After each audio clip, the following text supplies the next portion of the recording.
Skill trees, new video. Let's talk about skill trees in general. I'm realizing in this moment that I have doomed myself to talk about all the skill trees in one video. That's fine. It's not even that complicated. Let's talk about the categories of skill trees first. There's 3 categories of skill trees, each with 5 tiers. Most things in Legacy and Saga exist on a sort of 1 to 5 basis for the D4s to D12s. So 5 tiers, 3 categories. A full character in Legacy and Saga will have 15 tiers, 5 of narrative, 5 of combat, and 5 of higher power. Our first category is narrative skill trees. So these represent things that characters can more passively do. Things that are more inherent to the character. These are represented by things like intelligence and charm, or strength and durability. And these are largely divided into 2 different skill trees, physical and social. These 2 skill trees are structurally very similar. They follow the same patterns for gaining abilities and dice within the skill trees and have the same amount of content. In each of these skill trees, there are 3 skill scores and 6 skill branches. And a skill score is like a category or a subcategory of skills. So this is something like charm. Within the category of charm, we have deceive, charm, and advise. And those are 3 branches. Also, charm shares 2 of those branches with intuit and intelligence, which are our other subcategories. So this creates a wheel with 6 total branches, with charm, intellect, and intuit being our primary skills, and deceive, advise, improve being these in-between branches. So when we take a tier in one of these skill trees, we choose 3 skills. So if I decided that my character was both charming and intuitive, I might choose charm, advise, intuit. But I could choose truly any combination of 3 skills. If I wanted to do charm, intellect, intuit, I could. If we want to optimize a character, mechanically speaking, we might not do that though. Any skill we choose contributes to our skill score. And again, our skill scores are charm, intuit, intellect, and for this physical skill trees, slip, force, and endure. So our charm score affects things like deceive, charm, or advise. As long as we're using those skills in a charming way. So when we're using these skills or role-playing these skills, we think of how we're characterizing them. And the easiest way to explain this is through deceive. You can tell someone a lie by constructing something. You can tell someone a lie by constructing an airtight argument, or you can overwhelm them with your personality. If you are using logic and reason, you would roll this skill based off of your intellect skill score. And if you're using your personality, you use charm. But getting too far ahead, where this applies, at tier 1, any dice we are rolling is a D4. But we might be able to roll more than 1 dice, or we might be able to do things to our dice that increase our odds. So each skill will tell you how it contributes to our skill scores. So if we take charm, intuit, advise, from charm we have a charm score of 2. From advise we have a charm score of 1 and an intuit score of 1. And with intuit we have an intuit score of 2. So that means with these 3 skills, we have a charm score of 3 and an intuit score of 3. Now at the start of the narrative skills trees, we talk about our skills score and our power scale. And it says at a score of 4, we roll 2 dice instead of 1. So at tier 1, I've chosen charm, advise, intuit. I don't have a score of 4 anywhere. So on any of those skills, I'm rolling just 1 dice. But if I were to choose deceive, charm, advise, I would have an intellect score of 1, an intuit score of 1, but a charm score of 4, meaning that on advise, charm, and deceive rolls, I could be rolling 2d4. Now again, I might be forced to lie in a way that I have to use logic and not my personality. So maybe at some point I might be told to roll a deceive, but with my intellect. And because my intellect is 1, I don't have that second dice yet at a score of 4. I'd be rolling 1d4. Again, like most systems in this game, d20 plus whichever dice. Everything from this point follows this structure of logic. So I take my second tier of my social skills. Let's say that I'm continuing with Charm, Advise, Intuit. I choose those 3 again up to second tier. I now have a total score of 6 for Charm and Intuit. Means I'm rolling 2 dice, and because I'm second tier, they are d6s. It's important to note that we can't take skills above our total tier. So if I have 2 total tiers in the social skill tree, I can't be tier 3 in Charm. I could, however, take every single skill once, because I have 3 choices each tier, and there are 6 choices total. If I wanted to water down my abilities but be more adaptable, I could make that choice. As you get into higher scores on these skill trees, you stop gaining more dice, and instead you begin to gain ways to increase the average of your dice. So, for example, at a score of 12, you can re-roll one of your dice if you don't like the number. Later, you can set one of your dice to its average. So if I'm rolling a d8, I would set it to 4. Eventually, I can choose to break a dice before I roll it. So a d12 becomes 2d6. This is slightly better on average.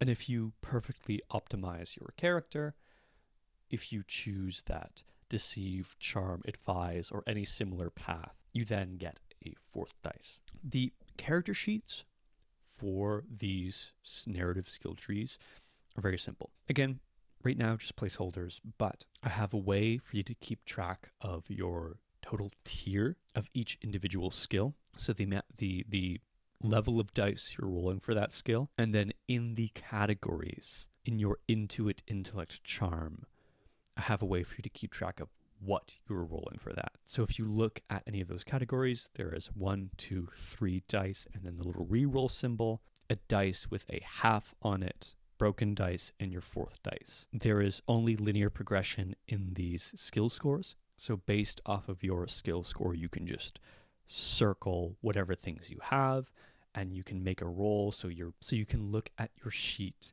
see that you have tier 4 and Intuit, and you can do up to a reroll. So you take your 3 dice, and then you can choose to reroll 1 if you want, and it tells you what to do every time. Hopefully this helps offload the burden of thinking too much about what you're rolling when you have to roll so many dice.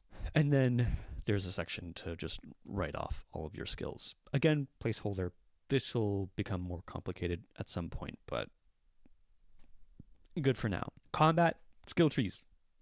This is what you do a combat with. These skill trees are different than the narrative ones. Primarily, both skill trees have pools of dice. They're resources to manage.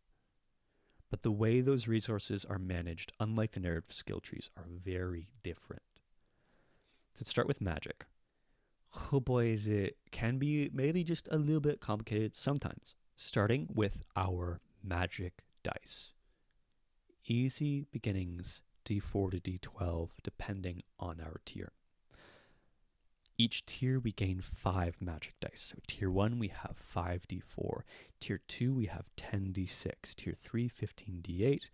All the way to tier 5, 25d12. Remember from a different video that maybe you have or have not watched. Targets.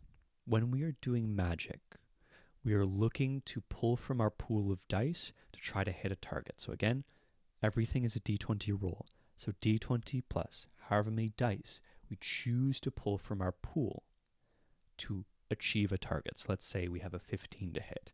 On average, a d20 is going to give us a 10.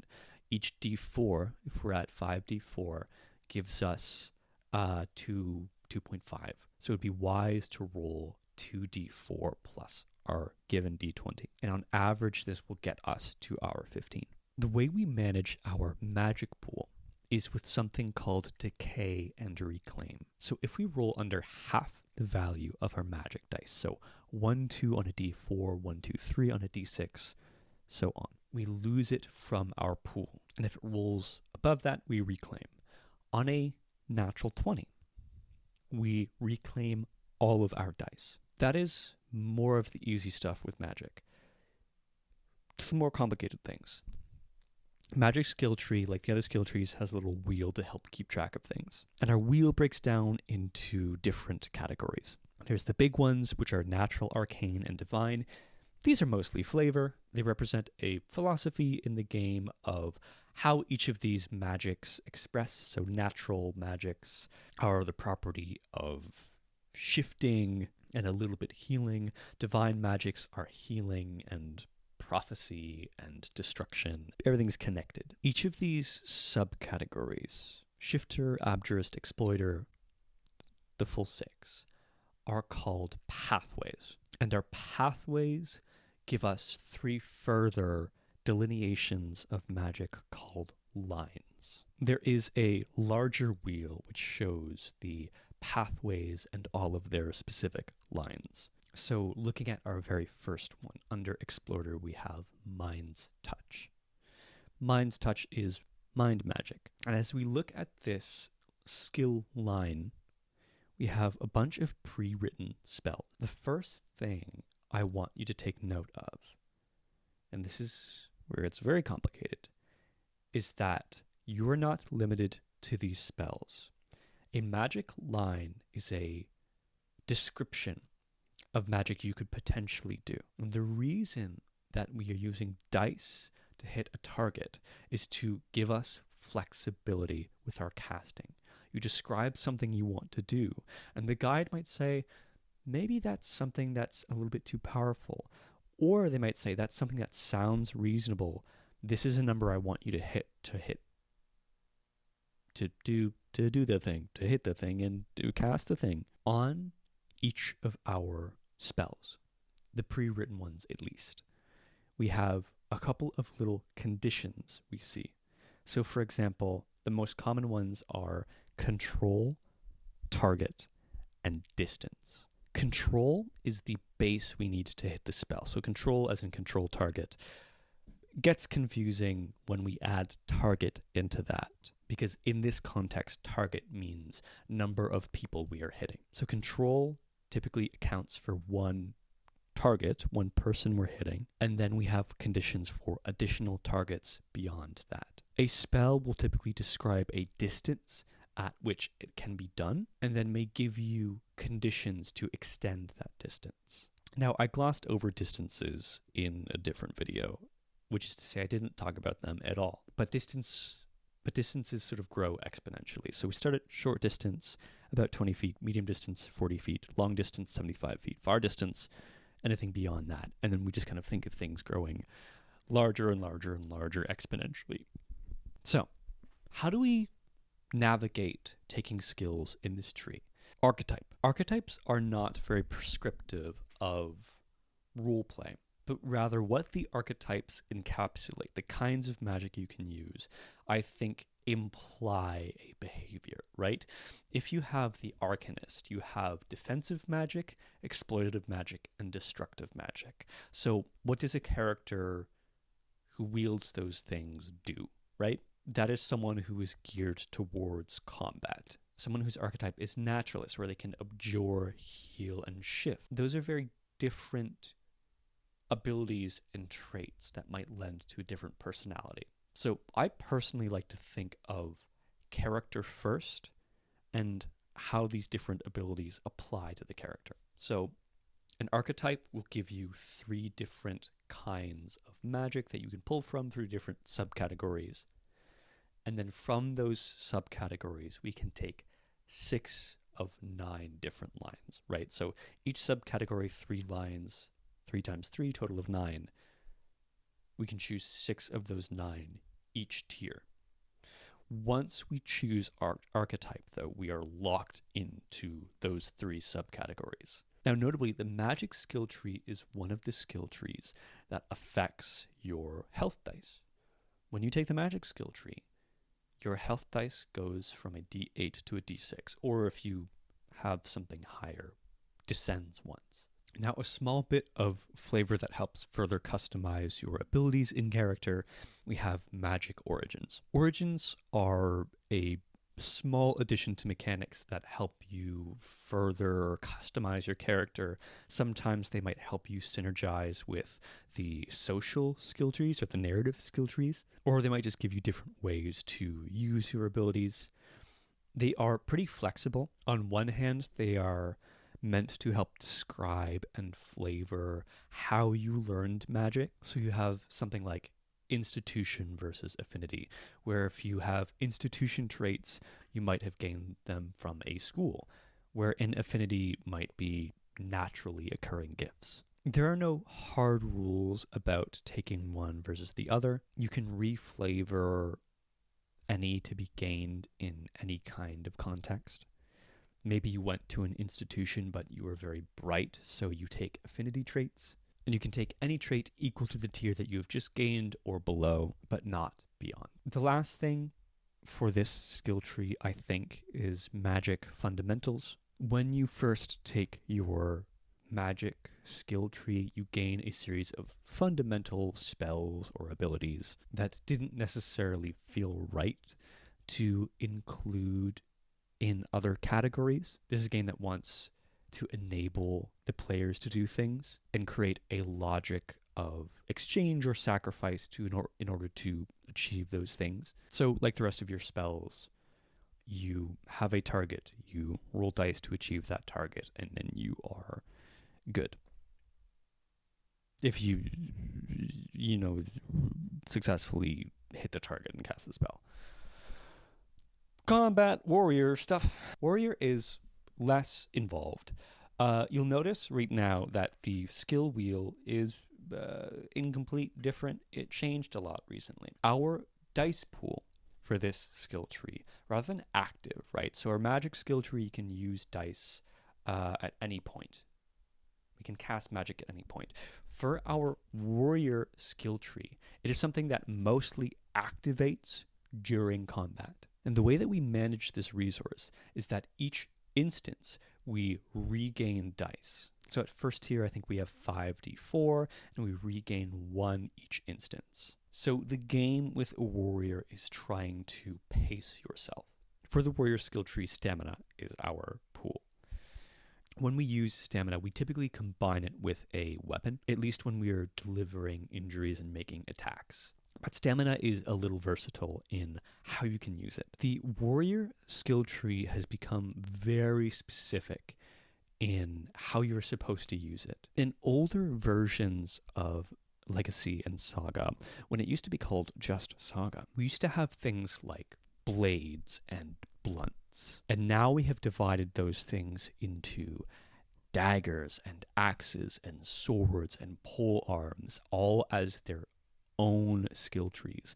Blunts also might make a transition into hammers and maces. The warrior skill tree is very refined and very strategic, or at least it's heading in that direction.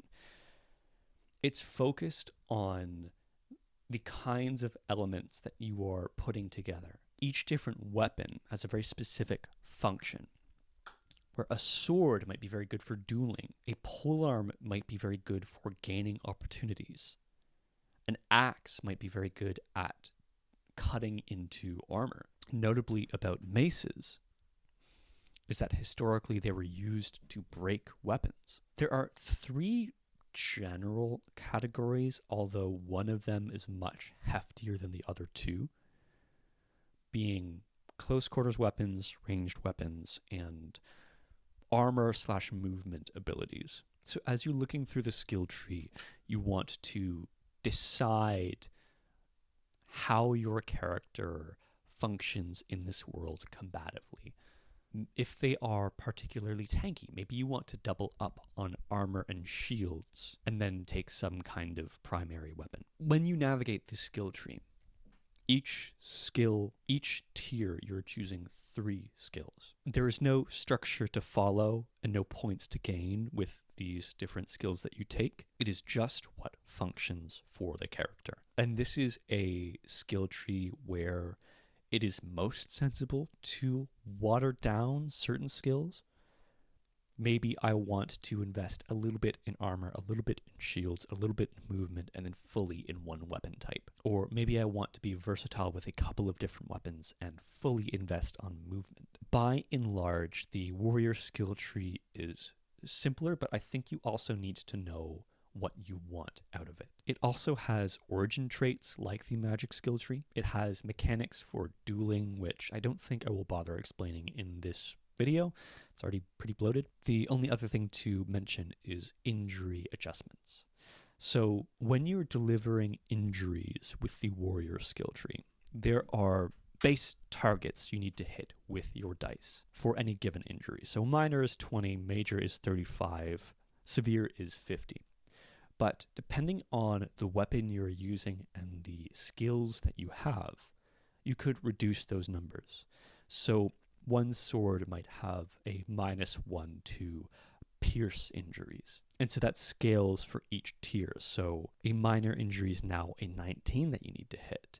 A major injury is now a 33 from a 35, and a severe is a 47 over a 50. For the most part, these are the only numbers that you're going to need to aim for. Anything else that you might be delivering with the stamina pool is something that the enemy has to contest. When managing your stamina pool, I forgot to mention this earlier.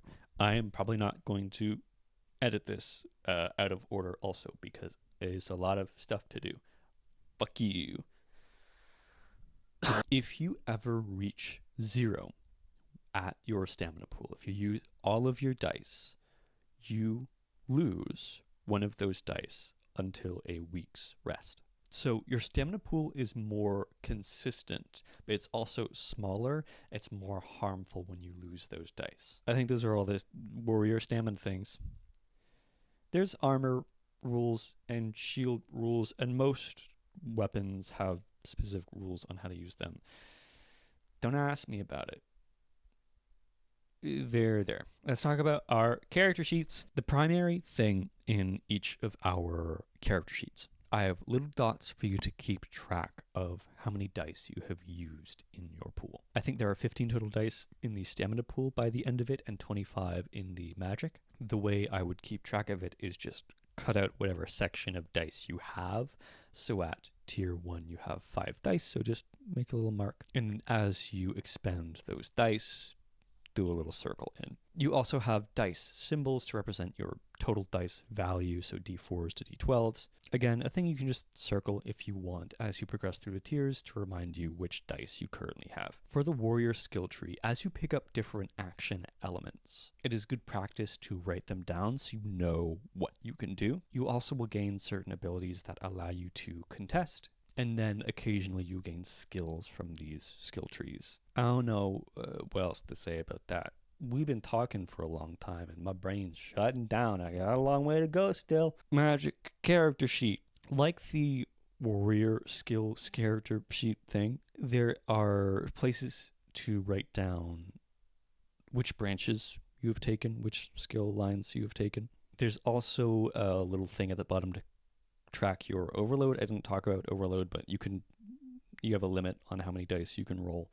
We're shutting down.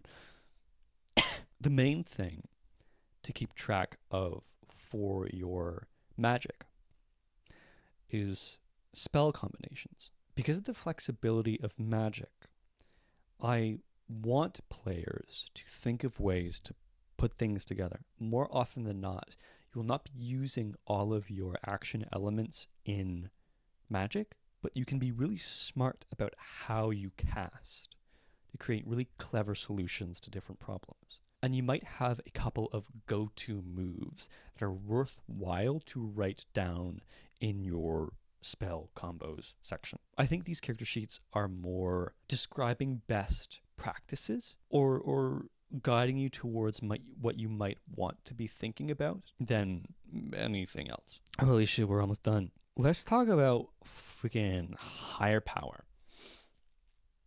Higher power is the last category of skill trees.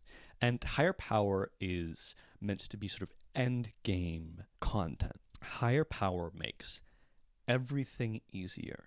Higher power dice, like edge dice, you can use for almost anything, although they are a little less flexible. But you can use higher power to make a charm check, even if you don't have charm as a skill. And higher power is where we begin to really lean into archetypes.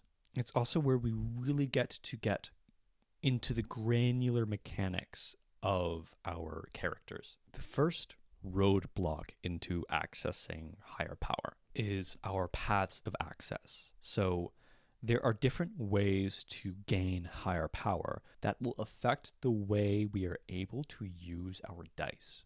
Like the magic skill tree, there are decay values, but they change depending on which path of access you have. Some paths of access might give you access to gaining more dice, where other paths of access might give you a stable pool to pull from, but can never exceed beyond it. And the idea with higher power is that the nature of this power is rooted in something otherworldly. Like most oftentimes a god of some kind. And the god has wants. It has things it wants done. And if you gain higher power from this source, you have to work around those wants. Higher power is not a skill that you can just take, but rather it's something that is awarded through gameplay. You have to pursue it, and you have to pursue it each tier. Every kind of higher power has different rules and different goals to hit for each tier that you gain. And where higher power becomes interesting is when you take into account all of the mechanics in the game that hinder characters. We have grief and permanent injuries. Higher power presents this way to alleviate those burdens. And so it implies this choice for characters where if they don't want to take the difficult way, maybe they take a more evil way. A character might get injured early in the game, and some kind of skill that they used to be good at, they're now bad at, and that affects the way that the character feels about themselves. They get down, and they want a way out. They're not good enough to gain higher power from a well-intentioned source, but you don't have to be exceptional to gain it from a more evil source. So higher power narratively really wants to stir up those larger feelings and play with them. Mechanically, it's a lot. It's also very much still in development. A lot of these categories and abilities are principal stand-ins, where the spirit of what an ability might do is what I want, but the mechanics or the specifics of it aren't really there yet. This is as of June 3rd, 2025. But as you gain tiers and higher power, you get two different things. Both are called boons. There's a primary boon and a secondary boon. A primary boon will give you a physical thing, usually, or will present some kind of manifestation of the higher power. So this is either an item, a companion, or a manifestation of the god's ability, right? You're channeling the god's ability. The secondary boon gets into like really editing the abilities of your characters. Earlier on in the game, let's say you watered down choices in your narrative skills between social and physical because it made sense for a character to do both things.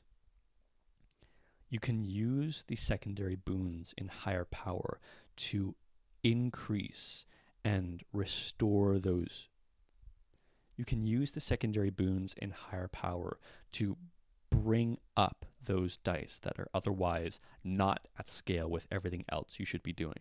So where you were previously stuck to D8s and D6s, you can bring both of those pools with enough investment up to D12s. You can also use this to restore injuries. You can reverse the effects of aging. Aging is a thing that I didn't talk about in character stuff. Whoopsies. You can extend your life and also combine abilities and also expand upon your pools. and do other things too. We also have corruption with higher power and these great expectations of these deities. If we do not meet these expectations, we risk becoming corrupted. So each path of access will have a different commentary on how the corruption happens, or it may. But corruption exists as a potential consequence. If you're not truly aligned with your higher power, you might have a lot of difficulty. So each higher power, not the path of access, but the higher power, which are their own sorts of series of prescriptions and mechanics, you gain, like magic, powers, so a category of powers. So, for example, if you have the higher power of lies, you then will gain powers to manipulate anything related to lying.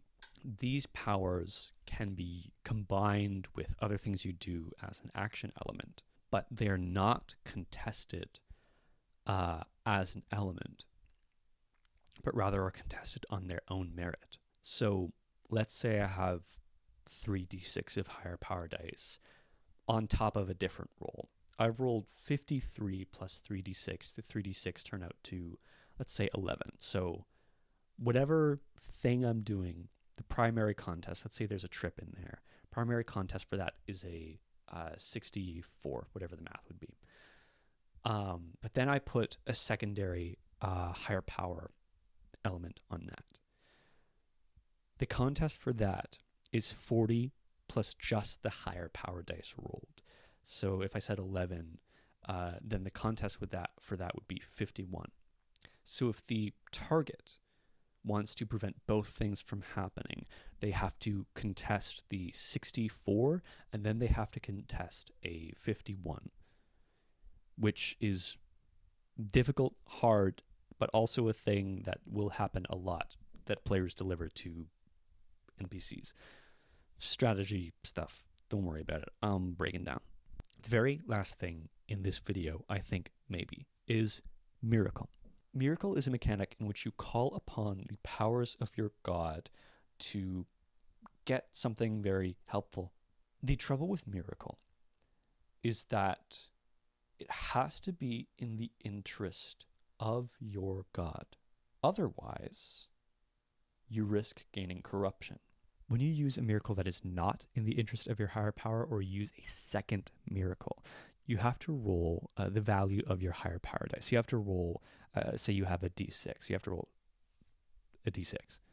And in order to not take corruption, you have to roll a 10, 11, or 12. Now, notably, you can't do that on a d4 through a d8. And I think if I'm remembering correctly, because I'm not looking directly at the rules, I think it actually might be an 11 or 12. But anyways, corruption. Oh yeah, it's an 11. I'm looking, it's right there in front of me. So you have to roll an 11 or above to not take corruption, which means that miracles are very dangerous if they're not what your god wants. The big thing that miracles can do is that miracles can bring characters back from the dead. It's the only way to bring a character back from the dead, which means that any character can do it, but there might be consequences. Does your god think that the person you want to bring back is of value to them? And beyond that, there's also a lot of difficulty in trying to bring someone back to begin with. All of those permanent effects, injuries, griefs, diseases, those affect something called our soul tether. And our soul tether varies in strength based off of a character's race, but typically is 2 to 5. And what that means is that when you are brought back to life, or when a miracle is used to bring you back to life, you roll a dice. And if you roll a 1 on that dice, you don't come back. So this is a dice that you actually start at a d12. And every time you take an amount of effects on your soul tether as determined by your race. So again, 2 to 5, that dice descends until it's a d4, and then it's nothing. So as you accumulate story in the game, your character is more and more likely to stay dead. Now, it's not just on the character who is performing the miracle to bring the other character back. Characters who are not participating in the miracle can make what's called a bid, and in a bid, they can sacrifice one of their edge dice to ascend the dice or re-roll the dice. And each character can only do this once per miracle attempt. Time then also gets involved in bringing a character back. But that is that and a rule, and it's a thing, and I think that's most of the stuff to think about in the skill trees. And so that's the end of this video, and there's only one more that I'm going to make.